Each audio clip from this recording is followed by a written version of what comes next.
بسم اللہ الرحمن الرحیم۔ گمنام ہیروز کے معزز ناظرین، السلام علیکم۔ آئیے چلتے ہیں کہانی کی طرف۔ اس کے خیالات نے بتایا کہ وہ ٹیلی پیتھی جاننے والا 10 امریکیوں میں سے ایک ہے۔ اسے نمبر 1 کہا جاتا ہے۔ اس کے باقی 9 ساتھی اسے فوری طور پر طبی امداد پہنچا رہے تھے۔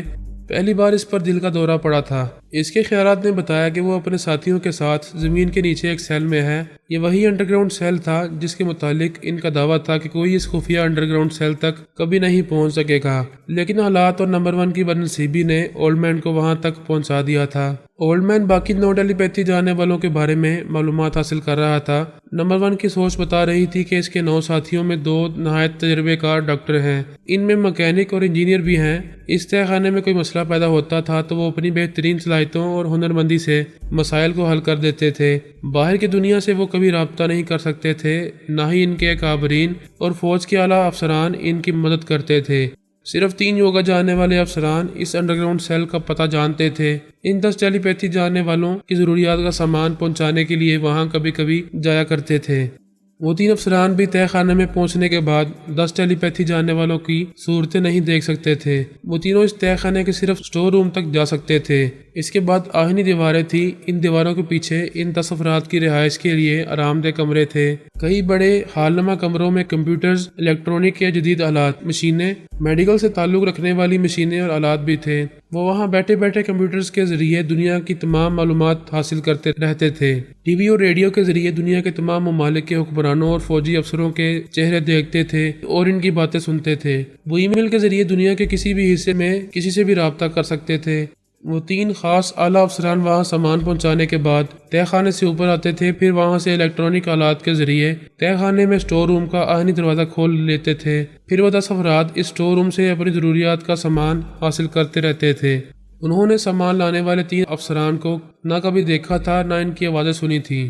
اولڈ مین نے پہلی فرصت میں یہ معلوم کرنے کی کوشش کی کہ وہ انڈر گراؤنڈ سیل امریکہ کی کون سی ریاست میں اور کس علاقے میں ہے۔ اس نے وہاں کا محل وقوع معلوم کرنا چاہا، لیکن مایوسی ہوئی۔ وہ 10 ٹیلی پیتھی جاننے والے یہ نہیں جانتے تھے کہ انہیں دنیا کے کس حصے میں زمین کے اندر چھپایا گیا ہے، اور نہ ہی خیال خونی کے ذریعے کسی کے دماغ میں پہنچ کر وہاں کا پتہ معلوم کر سکتے تھے، کیونکہ امریکی اکابرین، فوج کے اعلیٰ افسران اور دوسرے اہم عہدیداروں میں سے کوئی بھی اس انڈر گراؤنڈ سیل کے بارے میں کچھ نہیں جانتا تھا۔ صرف ایک ٹیلی پیتھی جاننے والا یوگا کا ماہر تھا، جو ان 10 افراد کے دماغوں میں آتا رہتا تھا اور ان کی کارکردگی کی رپورٹ حاصل کرتا رہتا تھا اور ان کے چور خیالات پڑھ کر مطمئن ہوتا رہتا تھا۔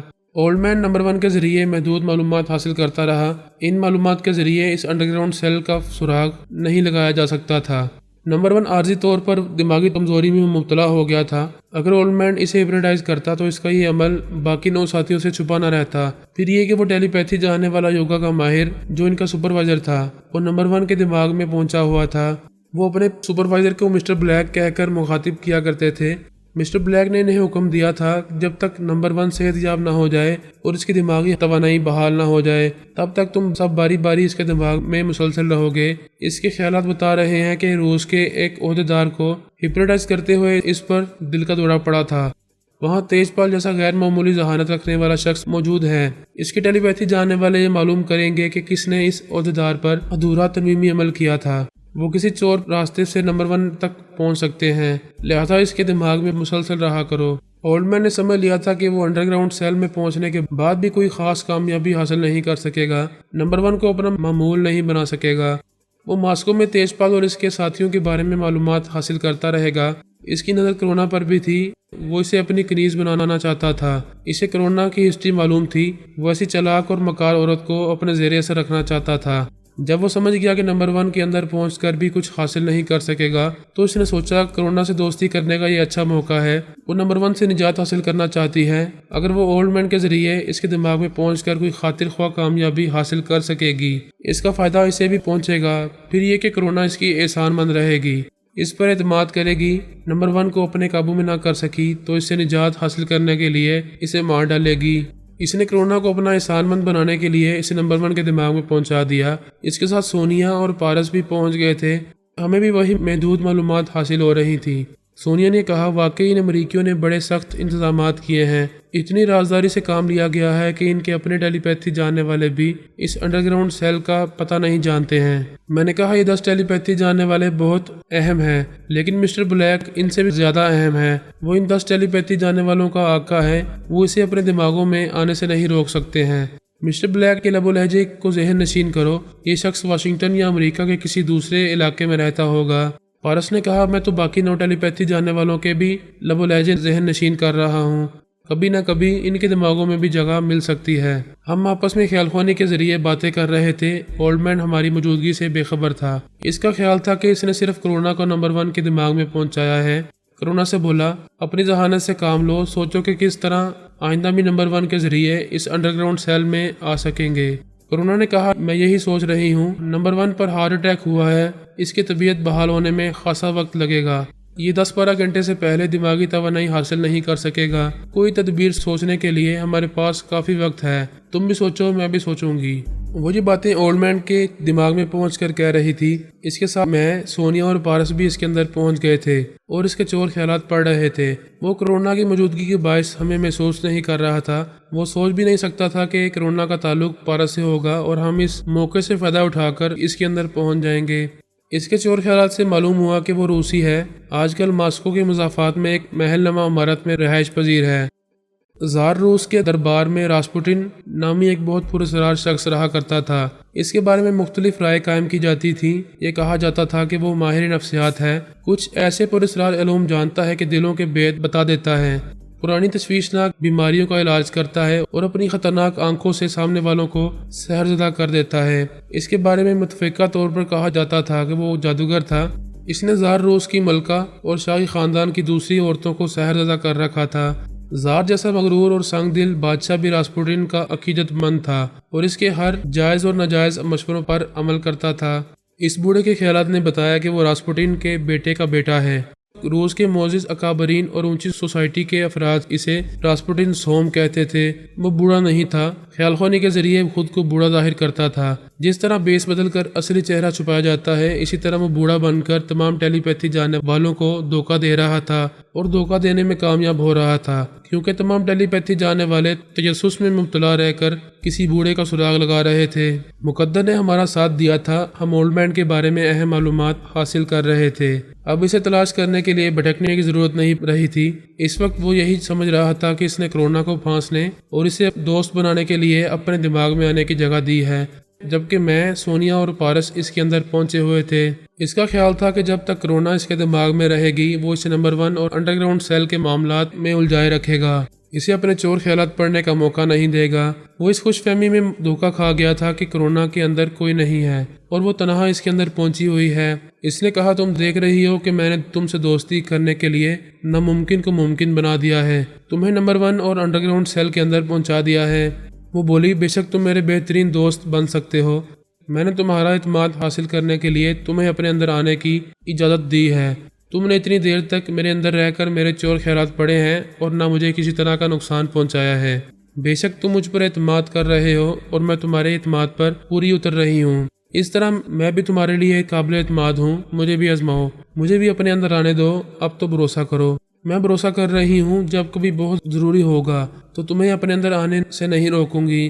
ابھی میں تنہائی میں نمبر 1 کے سلسلے میں غور کروں گی کہ اسے کس طرح اپنے قابو میں کر سکتی ہوں۔ ابھی ہم دونوں مل کر غور کر سکتے ہیں۔ تم اپنے بنگلے میں تنہا ہو، رات رنگین بھی ہوگی اور ہماری دوستی مستحکم بھی ہوتی رہے گی۔ تم کیسے جانتے ہو کہ میں اپنے بنگلے میں تنہا ہوں؟ یہ جاننا کون سی بڑی بات ہے، میں تمہاری ممی اور ڈیڈی کی خیالات پڑھ کر معلوم کر چکا ہوں، وہ ماسکو سے باہر گئے ہوئے ہیں۔ تمہیں معلوم ہونا چاہیے کہ میرا ایک آئیڈیل محبوب ہے، میں اسے دل و جان سے چاہتی ہوں، اس کی جگہ کسی دوسرے کو نہیں دوں گی۔ اچھا تو کسی نے پہلے ہی تمہارا دل جیت لیا ہے، کون ہے خوش نصیب؟ اس کے بارے میں مت پوچھو، میں اسے دل میں چھپا کر رکھتی ہوں۔ کوئی بات نہیں، مجھے تمہاری محبت نہیں ملے گی، دوستی تو ملے گی۔ بہرحال نمبر 1 کم از کم صبح تک دماغی کمزوری میں مبتلا رہے گا، اس سے پہلے اسے ٹریپ نہ کیا گیا تو ہمارے ہاتھوں سے نکل جائے گا، ہمیں اس کے دماغ میں جگہ نہیں ملے گی، انڈر گراؤنڈ سیل میں پہنچنے کا پھر کوئی ذریعہ نہیں رہے گا۔ اب تم جاؤ، میں سوچوں گا کہ اس سلسلے میں کیا کر سکتا ہوں۔ اس نے سانس روک لیا۔ کرونا دماغی طور پر اپنی جگہ حاضر ہو کر پارس سے بولی، کیا تم بھی اس اولڈ مین کے اندر پہنچے ہوئے تھے؟ کیا تم نے اس کے چور خیالات پڑھے ہیں؟ پارس نے اسے جھوٹ کہا، میں نے کوشش کی تھی لیکن وہ بڑا گاہک بوڑھا ہے، وہ اپنے چور خانے کو مکفل رکھتا ہے۔ نمبر 1 کے بارے میں بتاؤ، ہم کس طرح آئندہ بھی اس کے دماغ میں رہ سکیں گے؟ وہاں انڈر گراؤنڈ سیل میں اس کے ٹیلی پیتھی جاننے والے 9 ساتھی ہیں، وہ باری باری اس کے دماغ میں مسلسل رہیں گے۔ پھر ان سب کا ایک پراسرار باس ہے جسے وہ سب مسٹر بلیک کہتے ہیں۔ نمبر 1 کے خیالات نے بتایا ہے کہ وہ 10 ٹیلی پیتھی جاننے والے مسٹر بلیک کے اندر نہیں جا سکتے، بلیک ان کے اندر آتا رہتا ہے، وہ ان کا عامل ہے، آقا ہے اور ان کے ٹیلی پیتھی جاننے والے شعبوں میں سب سے اعلیٰ افسر ہے۔ مسٹر بلیک اس وقت تک بہت محتاط رہے گا جب تک نمبر 1 دماغی توانائی حاصل نہیں کرے گا، اس کے بعد ہی اسے اطمینان ہوگا کہ کسی نے نمبر 1 کو تنظیمی عمل کے ذریعے ٹریپ نہیں کیا ہے۔ کرونا نے کہا، میں ماسکو آنے کے بعد یہ سمجھتی رہی کہ تیجپال اور اس کے ساتھی میرے سب سے بڑے مخالف ہیں، مجھے صرف ان سے ہی نمٹنا ہوگا، ان سے نمٹ چکی ہوں، نمبر 1 میرا مخالف بنا ہوا ہے۔ اس کے بعد ایک تیسرا پراسرار ٹیلی پیتھی جاننے والا بوڑھا پیدا ہو گیا ہے، میں تیجپال کی طرح نمبر 1 کو اپنا معمول نہ بنا سکی تو اسے ہلاک کر دوں گی، ورنہ یہ دماغی توانائی حاصل کرنے کے بعد یہاں میرے لیے مسائل پیدا کرتا رہے گا۔ اس کے بعد وہ بوڑھا رہ جائے گا۔ جب سے تم میرے ساتھ ہو میں کسی سے نہیں ڈرتی ہوں، اس بوڑھے سے بھی نمٹ لوں گی۔ پارس نے کہا، نمبر 1 کو ہلاک کرنے میں جلدی نہ کرنا، آخر وقت تک انتظار کرنا، ہو سکتا ہے دماغی توانائی بحال ہونے تک ہمیں اسے ہپنوٹائز کرنے کا اچانک کوئی موقع مل جائے، حالات کو بدلتے ہوئے دیر نہیں لگتی، ہو سکتا ہے حالات ہمارے موافق ہو جائیں۔ وہ اور پارس وقفے سے نمبر 1 کے اندر جانے لگے۔ خود کو بوڑھا بنا کر پیش کرنے والا راسپوٹن سوم بھی بار بار انڈر گراؤنڈ سیل میں جا رہا تھا اور یہی دیکھ رہا تھا کہ ان 9 افراد میں سے کوئی نہ کوئی نمبر 1 کے اندر موجود رہتا ہے۔ کبھی کبھی اس کے اندر مسٹر بلیک کی بھی آوازیں سنائی دیتی تھیں، وہ ان سب کو مستعد اور محتاط رہنے کی تاکید کرتا رہتا تھا۔ سونیا بھی نمبر 1 پر قابو پانے کے سلسلے میں اپنی تمام تر ذہانت سے سوچ رہی تھی، میں بھی تمام مصروفیات چھوڑ کر سوچ رہا تھا، لیکن جو بات ناممکن ہوتی ہے وہ قدرتی حالات کی تبدیلی سے بھی کبھی ممکن ہو جاتی ہے۔ ایسی تبدیلیوں کے وقت فائدہ اٹھایا جا سکتا ہے۔ ہم سب نمبر 1 کے دماغ میں کسی بہترین موقع کا انتظار کرتے رہے، تقریباً 10 گھنٹے گزر گئے۔ نمبر 1 کی کمزوریاں دور ہو گئی تھیں اور رفتہ رفتہ دماغی توانائی کی طرف آ رہا تھا۔ ایسے وقت کرونا بڑی خاموشی سے اس کے دماغ کو غیر محسوس طریقے سے نقصان پہنچانے لگی۔ اس کے دماغ میں رہنے والے ایک ساتھی نے پوچھا، یہ تمہیں کیا ہو رہا ہے؟ میں ایسا محسوس کر رہا ہوں جیسے کوئی تمہارا دماغ کو ریگمال سے گھس رہا ہے۔ وہ بہت پریشان ہو رہا تھا، کہنے لگا، میں بالکل یہی محسوس کر رہا ہوں، مگر تم یقین کرو کوئی دشمن میرے اندر نہیں ہے، میں نے کبھی کسی کو خود پر حاوی ہونے کا موقع نہیں دیا ہے۔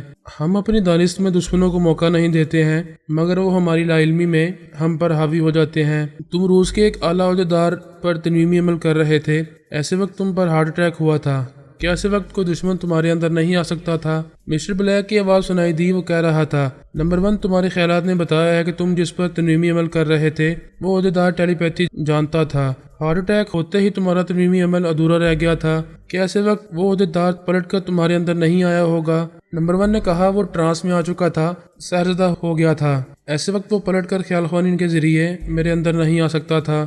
بکواس مت کرو، جب تنظیمی عمل ادھورا رہ جاتا ہے تو عمل کا سحر ٹوٹ جاتا ہے، یہ یقین ہو چکا ہے کہ وہ تمہارے اندر موجود ہے، ہمارے سخت حفاظتی انتظامات کو دیکھ رہا ہے، اسے یقین ہو چکا ہے کہ وہ تمہیں ٹریپ نہیں کر سکے گا، تم دماغی توانائی حاصل کر کے اسے اپنے دماغ سے بھگا دو گے، اس لیے وہ تمہیں توانائی حاصل کرنے کا موقع نہیں دے رہا ہے، بڑے ہی غیر محسوس طریقے سے پھر تمہیں کمزور بنا رہا ہے۔ نمبر 1 اپنے عامل اور آقا سے بحث نہیں کر سکتا تھا، اس نے عاجزی سے کہا، سر آپ زبردست ہیں، آپ نے ہمیں زبردست سیکیورٹی میں رکھا ہے، پلیز مجھے کسی طرح سے نجات دلائیں۔ مسٹر بلیک نے کہا، میں اس ٹیلی پیتھی جانے والے سے مخاطب ہوں، اس سے کہہ رہا ہوں کہ اس کے دماغ سے چلا جائے، ورنہ میں اسے کوما میں رکھوں گا تو پھر کوئی دوست یا دشمن اس کے اندر نہیں آ سکے گا۔